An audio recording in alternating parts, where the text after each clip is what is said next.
उत्तराखंड विधानसभा के मानसून सत्र की कार्यवाही कल तक के लिए स्थगित कर दी गई है। पहले दिन सदन में दिवंगत नेताओं को श्रद्धांजलि दी गई। अनादि टीवी संवाददाता सोनू सिंह ने प्रदेश के शिक्षा और स्वास्थ्य मंत्री डॉक्टर धन सिंह रावत से खास बातचीत की है। मंत्री रावत ने बताया कि शिक्षा, उच्च शिक्षा और स्वास्थ्य के क्षेत्र में लगातार बेहतर कार्य किए जा रहे हैं। इसके अलावा मंत्री धन सिंह रावत ने और क्या कुछ कहा है, चलिए आपको सुनाते हैं। कैबिनेट मंत्री धन सिंह रावत जी हमारे साथ हैं, बातचीत कर लेते हैं। धन सिंह जी, किस तरह से आप लोग होमवर्क करके आए हैं? विपक्ष के नेता बार बार इस बात को बयां कर रहे हैं कि सत्ता पक्ष की तरफ से संतोषजनक जवाब जो है जन मुद्दों पर नहीं दिए जाते।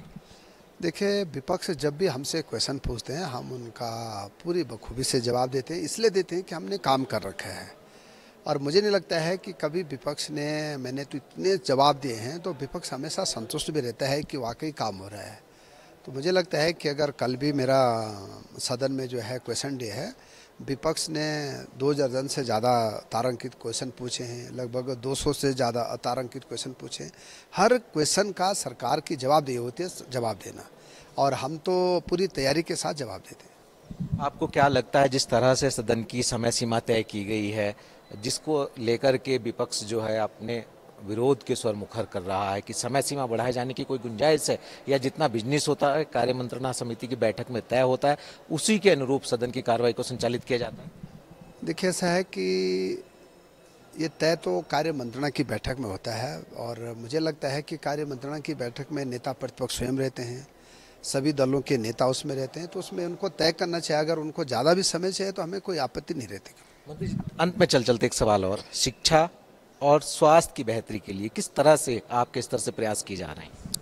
देखिए, आपने देखा होगा कि पहली बार स्वास्थ्य विभाग में भी और शिक्षा विभाग में भी हर स्तर पे काम हो रहा है। और पहली बार आपने देखा होगा कि हम लोगों ने 10 लाख से ज़्यादा लोगों का फ्री इलाज करा चुके हैं।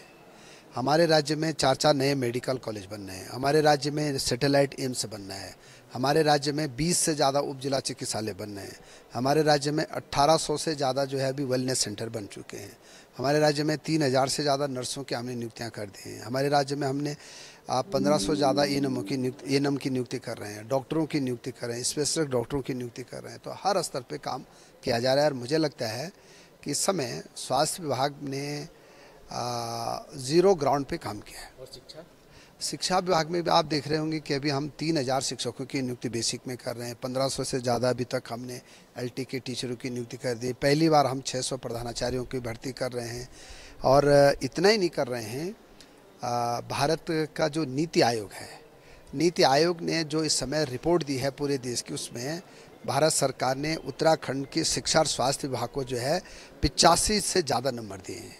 टॉप 3 राज्यों में जो हैं उसमें से उत्तराखंड राज्य भी एक है। बहुत बहुत शुक्रिया हमसे बातचीत करने के लिए। तो आपने सुना कैबिनेट मंत्री धन सिंह रावत को, जिन्होंने बताया कि किस तरह से वो अपने विभागों में लगातार कार्य करने की कवायद में जुटे हैं और विपक्ष के जिस तरह के सवाल हैं उनके जवाब देने के लिए वो पूरी तरह से तैयार हैं। अपने से कैमरा राहुल के साथ सोनू सिंह, अनादि टीवी, भरारी।